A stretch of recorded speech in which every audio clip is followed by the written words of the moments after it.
Yes, नमस्कार. Grow अकॅडमीच्या online प्लॅटफॉर्मवर मी गणेश पाटील आपल्या सर्वांचं स्वागत करतो. आजचं जे लेक्चर आहे अतिशय महत्त्वाचा टॉपिक घेऊन आपण आलेलो आहे. अर्थातच ज्या विद्यार्थ्यांना येणारी जी काही पूर्वपरीक्षा आहे ती जर चांगल्या मार्क्सनी पास व्हायचं आहे तर व्हिडिओ आवर्जून शेवटपर्यंत नक्की बघायचा आहे.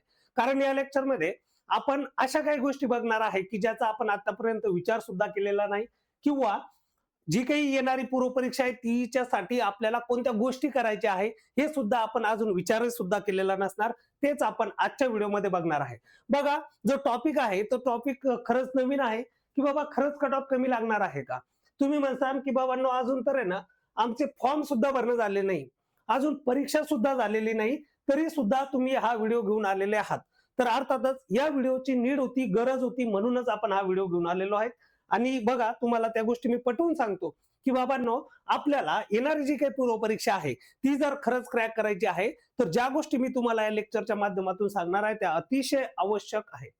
तुम्ही व्हिडिओ शेवटपर्यंत आवर्जून बघा. तुमचे मुद्दे बऱ्यापैकी या ठिकाणी क्लिअर होणार आहेत की बाबांनो, आता हे जे कॉम्पिटिशन आहे तर हे कोणत्या लेवलला जाऊन बसलेलं आहे, आता जी काही संख्या आहे ती किती संख्या आहे, या सगळ्या गोष्टीचा आवाका लेखाजोखा जो आहे तो आपण या लेक्चरच्या माध्यमातून व्यवस्थितरित्या बघणार आहे. अर्थात जी काही मंडळी आहे जी आपल्या ग्रो अकॅडमीच्या ऑनलाईन प्लॅटफॉर्मला फर्स्ट टाइम असणार आहे, ज्यांनी अद्यापही आपलं चॅनल सबस्क्राईब केलेलं नाही, त्यांनी आवर्जून या ठिकाणी चॅनल सबस्क्राईब करायचा आहे. तुमचा हक्काचा प्लॅटफॉर्म जो आहे तो म्हणजे ग्रो अकॅडमी. बघा, तत्पूर्वी जी काही आपली कंबाईन पूर्वपरीक्षा आहे तर तिच्या अनुषंगाने आपण एक मेंटरशिप बॅच चालू केलेली आहे. दरवर्षीप्रमाणे आपण यावर्षी सुद्धा प्रिलिमचे जे काही विद्यार्थी आहेत, अर्थातच ज्या विद्यार्थ्यांच्या 3-4 मेन्स देऊन झालेल्या आहे परंतु आता या अलीकडच्या काळामध्ये प्रिलिम नापास होत आहे, त्याचबरोबर असे विद्यार्थी की ज्यांनी आतापर्यंत एमपीएससीची परीक्षा सुद्धा दिलेली नाहीये, अशा सगळ्या विद्यार्थ्यांसाठी इन शॉर्ट हा जो कोर्स आहे तर हा ऑल कॅन्डिडेट साठी आहे, सर्व कॅन्डिडेट साठी आहे. यामध्ये बघा, तुमचं पूर्ण 60 दिवस तुमच्याकडून 1 ऑगस्ट पासून तर 30 सप्टेंबर पर्यंत, म्हणजे ऑगस्ट आणि सप्टेंबर हा 2 महिन्यामध्ये तुमचा संपूर्ण सिलेबस म्हणजे मॅथ रिजनिंग सोडून या ठिकाणी आपण कव्हर करणार आहे. आणि अर्थात गृह अकॅडमीचा जो प्लॅटफॉर्म आहे, अर्थातच अधिकाऱ्यांसाठी चालवलेला ही अकॅडमी आहे, हा क्लास आहे. तर ध्यानात घ्या, या माध्यमातून जे काही आमच्याकडे यशस्वी झालेले जे काही अधिकारी मंडळी आहे ती तुमची मेंटरशिप घेणार आहे. तिचं स्वरूप खूप छान आहे. तुम्हाला डेली टार्गेट आहे, त्यामध्ये डेली पीवायक्यू अनालिसिसचा व्हिडिओ आहे रात्री 10 वाजता.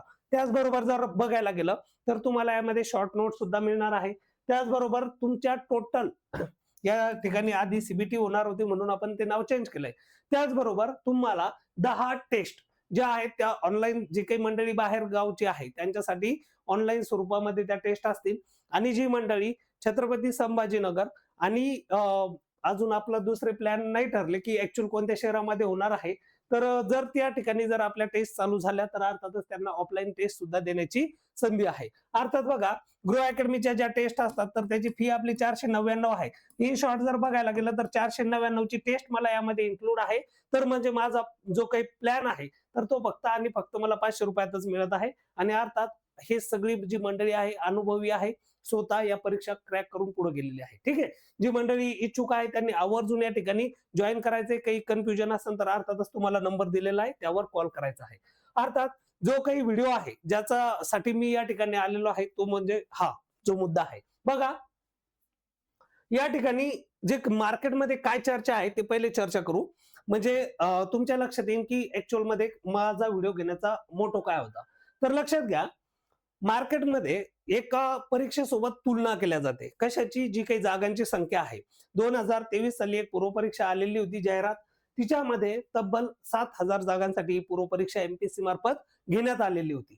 आता बघा की ही जी जागांची संख्या आहे सध्याची आपली 5707, ती पण त्याच लेवलला जाताना दिसत आहे. जागांची संख्या वाढण्याची दाट शक्यता आहे. त्यामुळे जवळपास ती 7,000च्या आसपास जाहिरात जाईल असं मार्केटमध्ये बोलल्या जातं. मग त्यावेळेस जी काही चर्चा होती त्यावेळेसचा जो कट ऑफ होता तर तो कट ऑफ फार कमी होता मित्रांनो. त्यामुळे आता मार्केटमध्ये चर्चा आहे की यावेळेस फक्त 10-15 मार्क्सलाच कट ऑफ लागेल. तर आता प्रिलिम करण्याची गरज नाही, आता आपण डिरेक्टली काय करूया, मेन्स करूया. आणि पोरं मेन्स करायला लागलेले आहेत हे आम्हाला कशावरून कळतं, कारण ज्या काही आमच्या मेन्सच्या टेस्ट सिरीज आमच्या ऍप्लिकेशनवर आहे, त्याच्यानंतर एन्व्हायरमेंटची व्हिडिओ रेकॉर्डेड बॅच माझी आहे, रिमोट सेन्सिंगची बॅच माझी आहे, दररोज कितीतरी बॅचेस चाललेल्या आहेत. बाबांनो, पुढे प्रिलिम परीक्षा आहे. तुम्ही आता मेन्सची तयारी करत आहात, तर हे कुठेतरी खटकतंय. आणि ते खटकण्याच्या मागे रिझन असं आहे, की जे काही मार्केटमध्ये गाजावाजा चालू आहे, तर तो अर्थातच चुकीचा आहे. तुम्हाला ही रियालिटी कोणीच सांगणार नाही, की येणारी पूर्वपरीक्षा ही कोणत्या लेव्हलची असणार आहे, की तिचा कट ऑफ कोणत्या लेव्हलला घेऊन जाणार आहे, किती कॅन्डिडेट असणार आहे, खूप भयानक परिस्थिती असणार आहे, चित्र असणार आहे. आणि अर्थातच तेच आपल्याला या लेक्चरच्या माध्यमातून बघायचं आहे. कोणीही गाफील राहू नका. बघा, आपल्या ग्रो अकॅडमीला काल सायंकाळी मी टेलिग्रामला मेसेज टाकलेला आहे, की बाबा भ्रम आणि वास्तव. ऍक्च्युली आपण भ्रमात राहणं हे आता जे काही आपले ऍज अ एमपीएससी एस्पायरंट आपण आहोत, तर आता आपल्याला कोणताही भ्रम आपल्याला स्पर्धेतून डिरेक्टली बाहेर काढू शकतो. आता आपल्याला वास्तवात जगायचं आहे, की रियालिटी काय आहे, आणि अर्थातच तेच आपल्याला बघायचंय. तर बघा, मी या ठिकाणी डिरेक्टली कंपॅरिझन त्याच परीक्षेचं घेतलं जिच्यावरून सगळेजण आता सध्या अंदाज काढत आहेत. ठीक आहे, बघा, संयुक्त पूर्व परीक्षा 2023 ही जी पूर्व परीक्षा आहे, या पूर्व परीक्षेचा आणि संयुक्त पूर्व परीक्षा 2026 हिलाच ऑब्लिक मध्ये मी तलाठी भरती म्हणेन, जिला की आता एक नव्यानं नाव दिलेलं आहे तलाठी भरती. सगळीकडे म्हणजे एकच संवर्ग असल्यासारखं भासवलं जात आहे. आणि जी काही जनता आहे सगळी ऍज अ तलाठी भरती, तलाठी भरतीपेक्षा जे काही तलाठी पोस्ट आहे यापेक्षा कितीतरी वेगळे पद आहेत त्यामध्ये. त्याचबरोबर जर बघायला गेलं तर पे स्केलही हाय असलेले कितीतरी पद आहेत. परंतु आपण याला एक प्रेम आणि आपलं जे काही आवडतं पद आहे त्या यांनी जर म्हटलं, तर अर्थातच याला आपण काय करूया, तलाठी भरती या ठिकाणी म्हणूया. ठीक आहे, ओके. बघा, आता पुढे आपल्याला बघायचंय, की बाबांनो, जी 2023 ची परीक्षा होती तिच्यामध्ये पद कोणते होते? एक होतं टॅक्स असिस्टंट, दुसरं होतं क्लर्क. आताची जी 2026 ची पूर्व परीक्षा आहे त्यामध्ये सगळ्यांचं आवडतं पद म्हणजे तलाठी. त्याचनंतर बघा, टॅक्स असिस्टंट, नंतर हे जे एस आर क्लर्क आहे, म्हणजे सॉरी, एस आर क्लर्क आपला जो एस आर ऑफिस, सब रजिस्टर ऑफिस मध्ये जवळपास 300 पेक्षा जास्त काहीतरी जागा आहेत. तर अर्थातच त्यामुळे सुद्धा बरीचशी मंडळी आहे की तिची तयारी करत आहे. तर ते क्लर्क आहे. नंतर एक असिस्टंट सुप्रिटेंडेंट जिचा पे स्केल हा S13 आहे. नंतर बघा, क्लेरिकलच्या पोस्ट आहेत. आणि नंतर आहे assistant motor vehicle inspector MUI. तर या 461 जागा आहे. अर्थात या 461 जागांसाठी जो प्रिलिमचा कट ऑफ आहे, तर तो अर्थातच तो सेपरेट लागणार आहे. त्यामुळे आपण याला थोडंसं वगळायला हरकत नाही. तर लक्षात घ्या, की ही जी परीक्षा आहे, तर यामध्ये सगळे एवढे पद आहेत. यामध्ये कोणते होते? टॅक्स असिस्टंट आणि क्लर्क. आता पुढे बघा गंमत, जी पात्रता आहे कशाची, या परीक्षेला फॉर्म भरण्याची, तर 2023 साठी ही पद असताना काय होती, की बाबा तुझ्याकडे ग्रॅज्युएशन तुझं झालेलं पाहिजे, कंपल्सरी आहे. आणि आणि इथं ऑब्लिक नाही. आणि या ठिकाणी काय, तुझ्याकडे टायपिंग सर्टिफिकेट असणं गरजेचं आहे. काय असणं गरजेचं आहे? टायपिंग सर्टिफिकेट असणं गरजेचं आहे. तिथून पुढे बघा, ही जी परीक्षा आहे, तर हिच्यासाठी एनी ग्रॅज्युएट आहे. हे ज्या बाकीच्या पोस्ट आहेत, कोणती तलाठी असेल, असिस्टंट सुप्रिटेंडेंट असेल, नंतर अजून एक वरिष्ठ लेखापाल एक पद आहे. तर हे सगळे जे पद आहेत, या पदांसाठी जी पात्रता आहे, तर अर्थातच ती काय आहे? Any graduation. मग बघा, आणि ज्या क्लेरिकल पोस्ट आहे त्यांच्यासाठी ग्रॅज्युएशन आणि टायपिंग आहे. म्हणजे जर बघायला गेलं, तर या परीक्षेला फॉर्म कोण भरणार आहे? तर बघा, या ठिकाणी स्पर्धक कोण होते? ज्यांच्याकडे टायपिंग आहे. फक्त असेच महाराष्ट्रातील विद्यार्थी हे या परीक्षेला एलिजिबल होते. त्याच्यानंतर ज्यांच्याकडे टायपिंग सर्टिफिकेट नाही, असा कॅन्डिडेट या परीक्षेला पात्र नव्हता. ध्यानात घ्या, ही जी परीक्षा आहे, या परीक्षेला एनी ग्रॅज्युएट जो पोरगा आहे, हे सगळे या ठिकाणी काय तर पात्र आहे. मग कोण कोण रे बाबांनो? तर बघा, आता जी काही राज्यसेवा मुख्य परीक्षा आहे, तर ती झालेली आहे लेखी. त्यामुळं जी काही अनिश्चितता आहे पोस्ट मिळण्याची, तर सगळे राज्यसेवेचे ऑल कॅन्डिडेट्स ज्यांनी आतापर्यंत मेन्स दिलेले आहेत, ते सगळे हे फॉर्म भरणार आहे. कारण इथे एनी ग्रॅज्युएट क्रायटेरिया आहे. त्यांच्याकडे आज टायपिंग सर्टिफिकेट नाही, पण ते आज तुमची पूर्व परीक्षा देणार आहे. कारण त्याच्यासाठी इतर या ठिकाणी पद आहेत. त्याचबरोबर जर बघायला गेलं, तर जे काही गट ब आणि गट क मुख्य परीक्षा आहे, आतापर्यंत जेवढे लोक होते ज्यांनी जेवढ्या मेन्स दिल्या सिलेक्ट झालेले सोडून गट ब चे, ते जर सोडे तर बाकी सगळी जनता ही फॉर्म भरणार आहे. त्याचबरोबर जर बघितलं, तर जी काही 7,000 ची जी काही म्हणतो आपण गाजावाजा करत जी भरती झालेली होती, कोणती? ही 7,000 क्लर्क साठीची. इथं होती 7,000 जागांची संख्या होती. तर ही 7,000 ची जी काही भरती होती, तर अर्थातच हिची मुख्य परीक्षा 91,000 मुलांनी दिलेली आहे. किती? 91,000. तर या 91,000 फक्त 7,000 पोरं सिलेक्ट झालेले होते. उर्वरित सगळे तुमचे स्पर्धक आहे. त्याचबरोबर हे 7,000 सुद्धा फॉर्म भरणार आहे, कारण त्यांच्यासाठी आता हे इतर पद हायर ग्रेड पेचे याच्यामध्ये अवेलेबल आहे. म्हणजे इन शॉर्ट जर सांगायचं झालं तर ही सगळी जनता तुमची कॉम्पिटिटर आहे. ज्यांनी ऑलरेडी मेन्स दिलेली आहे हे पण आहे, जे राज्यसेवेची मेन्स द्यायचे, जे गटबाच्या मेन्स द्यायचे, ती पण सगळी जनता आहे. त्याच्या पुढे जाऊन जी आपल्याकडे 4600 जागांसाठी जी काही तलाठी भरती झाली होती, जे काही मार्केटमध्ये आकडा फिरतो त्यानुसार 13 ते 15 लाख फॉर्म आलेले होते. म्हणजे त्यावेळेस जी काही भरती 2023-24 ला झालेल्या आहेत या सरळ सेवा, त्यावेळेस महाराष्ट्रात 13 ते 14 लाख पोरं असे होते की ज्यांचं ग्रॅज्युएशन कंप्लीट झालेलं आहे आणि ज्यांना तलाठी व्हायचं आहे. तेव्हा ती परीक्षा सरळ सेवेने घेतली. अर्थातच सरळ सेवा आणि एमपीएससी खूप फरक आहे, यामध्ये कुठेही डाऊट नाही. तर ही जी जनता आहे, तर ही सगळी जनता पुन्हा एकदा या ठिकाणी शिफ्ट होणार आहे, हे तुम्हाला लक्षात घ्यायचं आहे. त्याचबरोबर या दरम्यानच्या काळामध्ये जे लोक ग्रॅज्युएट होऊन बाहेर पडलेला आहे, हा एक नवा वर्ग आहे.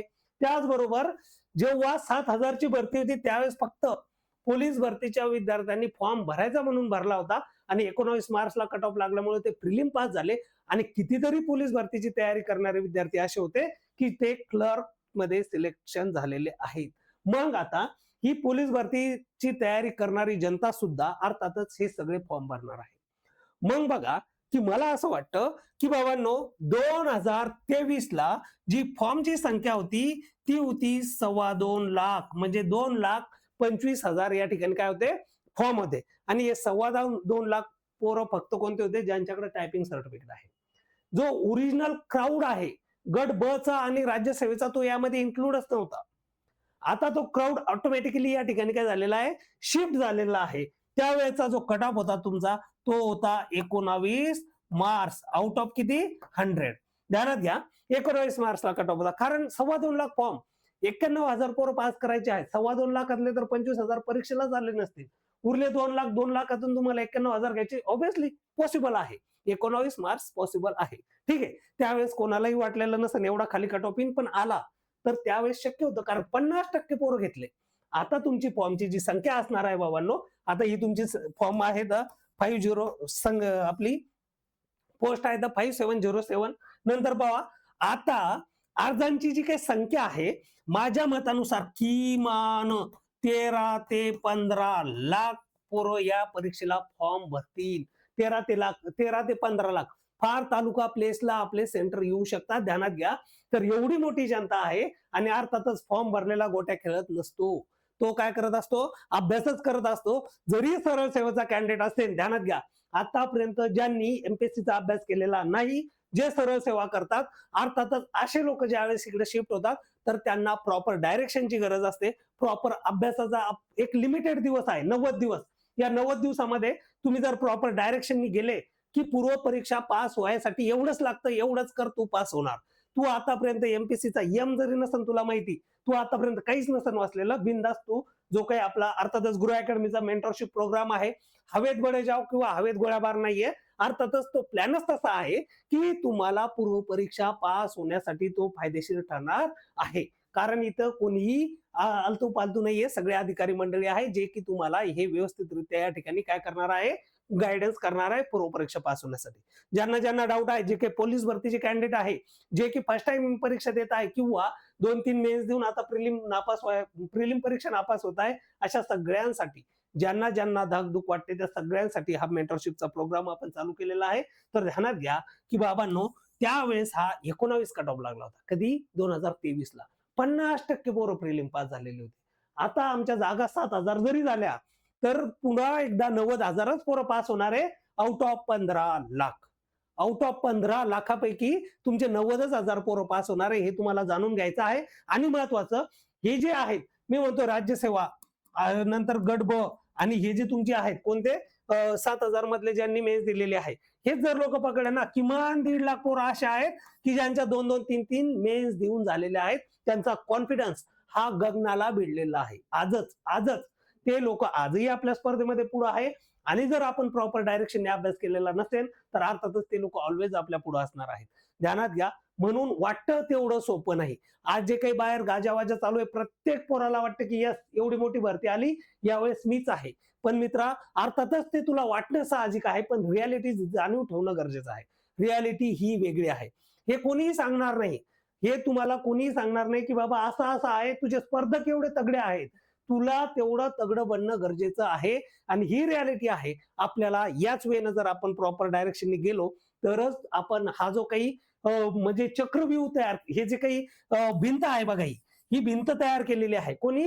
राज्यसेवा मेन्स देणारे, गट ब मेन्स देणारे, त्याच्यानंतर ग्रुप सी मेन्स देणारी, ही जी जनता आहे ही म्हणजे ही. तुम्ही इथं उभे आहात, तुम्हाला इथून हा भिदून आतमध्ये जायचं आहे, तर ते नॉट अ जोक.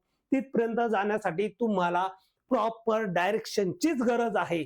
लिमिटेडच वाचणं आहे आणि ते लिमिटेड काय वाचायचं आहे, अर्थातच ते सांगण्यासाठी आपला मेंटरशिप प्रोग्राम आहे.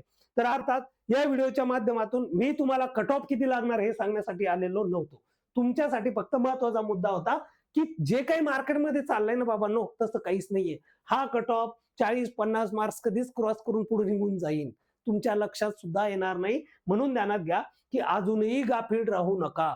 ज्या मंडळीनं मेन्सचा अभ्यास चालू केलेला आहे, बाबा मेन्सला पुढे तुला 2 महिने भेटणार आहे. तू आता जीएस चांगला कर, तुला मेन्सला जीएस करायची गरज पडणार नाही. तू उगाच कामान धामाचं हे इतर वाचत बस. माझ्याच बॅचेस चालू आहेत, माझ्याच बॅचेस घेताय लोक, एन्व्हायरमेंटचे घेतात, रिमोट सेन्सिंगचे घेतात. पण कुठेतरी वाईट वाटतं की बाबा तुला प्रिलिमला एन्व्हायरमेंट नाही, रिमोट सेन्सिंग नाही, सध्या वाचू नको, मेन्स आहे ना, मेन्सला बघूया. आता तू फक्त काय कर, प्रिलिम पास हो. कारण सगळ्यात मोठा हे आहे प्रिलिम पास होणं. आणि एवढी मोठी जाहिरात येऊन जर एखादा जर कॅन्डिडेट जर प्रिलिम पास होत नाही ना, तर असं समजायचं की म्हणजे ती भयानक परिस्थिती असणार आहे. ज्यावेळेस 7,000 ची जाहिरात आलेली होती, 19 मार्चला कट ऑफ लागला, त्यावेळेस ज्यांच्याकडे टायपिंग नव्हतं सगळी जनता रडत होती. अशी परिस्थिती तुमची होऊ नये. अशी परिस्थिती होऊ नये की हा परीक्षा एवढा कट ऑफ लागला आणि मी त्यामध्ये बसलेलो नाही. का? तर मी प्रिलिमच्या वेळेस मी मेन्सचा अभ्यास करत होतो. तर ध्यानात घ्या, प्रिलिमच्या वेळेस प्रिलिमचा अभ्यास करायचा आणि मेन्सच्या वेळेस मेन्सचा अभ्यास करायचा. हेच एमपीएससी पास होण्याचं सूत्र आहे. तुम्हाला वाटत असेल की नाही मी आता मेन्स करून ठेवतो नंतर प्रिलिम करतो, नाही बाबा, ते जमणार नाही. तू आता जीएस चांगला कर, जो की तुला मेन्सला जसाच्या तसा आहे. त्यामुळे 80% सिलेबस सेम आहे. मग आता जीएस चांगला करा, व्यवस्थितरित्या अभ्यास करा आणि अर्थातच आपला जो काही मेंटरशिप प्रोग्राम आहे, अर्थातच हा तुम्हाला यशापर्यंत घेऊन जाणार आहे. आवर्जून तुम्हाला जॉईन करायचं आहे. त्याची 1 तारखेपर्यंतची जी काही फीज आहे ती आहे 999. त्याच्यानंतर अर्थातच आपली जी काही मेंटरशिपची फीज असते तर ती 2,500 फीज असणार आहे. सगळ्यांनी जे काही इच्छुक मंडळी आहे त्यांनी आत्ताच या डिस्क्रिप्शन बॉक्सच्या लिंकमध्ये आपलं जे काही ऍप्लिकेशन आहे, ऍप्लिकेशनची लिंक आपण दिलेली आहे, तिथे जाऊन ऍप डाउनलोड करा आणि जो काही आपला मेंटरशिप प्रोग्राम आहे तो आवर्जून आजच जॉईन करायचा आहे. त्या ठिकाणी आजच आपलं जे काही शेड्यूल आहे ते शेड्यूल आज येते आणि 1 तारखेपासून आपले रेग्युलर या ठिकाणी रात्री 10 वाजता आपले लेक्चर सुरू होणार आहेत. तर ठीक आहे, थांबूया आपण. सगळ्यांना जो काही माझा मोटो होता की बाबांनो, आपल्याला अंधारात राहायचं नाहीये, तर कोणीही अंधारात राहणार नाही. प्रिलिमच्या टाइमला प्रिलिम करायची आणि मेन्सच्या टाइमला मेन्सचा अभ्यास आपल्याला करायचा आहे. थांबूया आपण. धन्यवाद.